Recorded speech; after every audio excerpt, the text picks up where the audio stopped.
I'm up in the borders this week. This is Scotland and England's over there. It's fabulous scenery, as you can see, made up of a fantastic variety of plants, animals, landscapes and ancient monuments. But sadly, like many other beautiful bits of countryside, it's under threat. The question is, which of the following do you think is putting the borders most at risk? Is it this, mining, industrial pollution, or farming? The answer is probably farming. Economic changes mean that farming has changed dramatically over the years, and that means the countryside changes as well.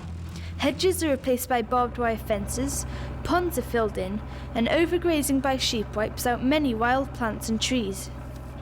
But this bit of the borders has been designated an environmentally sensitive area, or ESA for short. In ESAs, farmers are being paid to be green.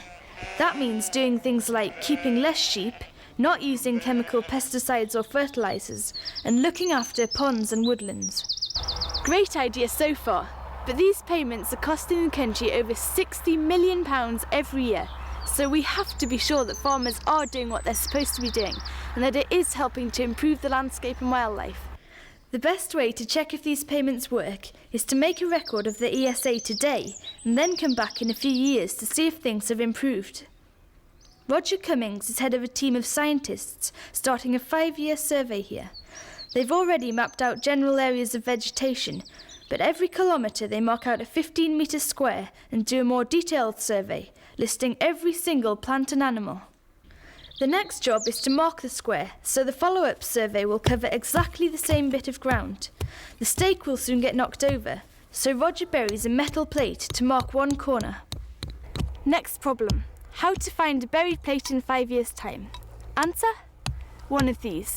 Ecology meets the space age. This is a global positioning system receiver.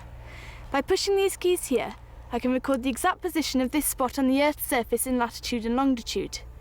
Then in 5 years' time, someone with another GPS can come back and get to within 3 metres of the plate. Now this GPS can't tell you where you are on its own. The really high-tech part of the system is 12,000 miles up there. 24 American military satellites, which cost $8 billion to put up, but which anyone with one of these can use for free. This is how it works. The satellites send out special codes to enable the receiver to tell the time it's taken for the signal to arrive. Since we know the speed of radio waves, it's then easy to work out the distance. And if we know the distance from 3 satellites, simple geometry can tell us exactly where we are. So that's how the GPS finds out its position. The next job is to link that information with the survey notes from people like Roger out in the countryside. And that's what happens here. This is Millwood Research Station, where the first job is to convert the surveyor's maps into computer images. It's called digitising. Then the GPS data is fed in to instantly give the computer maps accurate longitudes and latitude. You can see from here we've got an example of what's happening in 1984 and 1990, and it shows us the change that's taking place in the countryside. So for example, in this site we've got a motorway that's come through, and that's taken some cropland out, particularly this bit of road here. Some of the boundaries have been taken out. On the other hand, we've got some good things coming through, like we've got a new area of woodland that was just replacing an area of unmanaged grass before.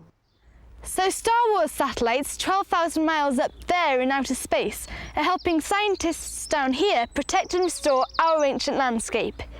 Beam me up, Scotty. Annie Matthews, almost everything you wanted to know, latitude 54.55 north, longitude 3 degrees 55 west. And Bobby Gibson, almost everything you wanted to know, back on Earth at Millwood Research Station in Cumbria.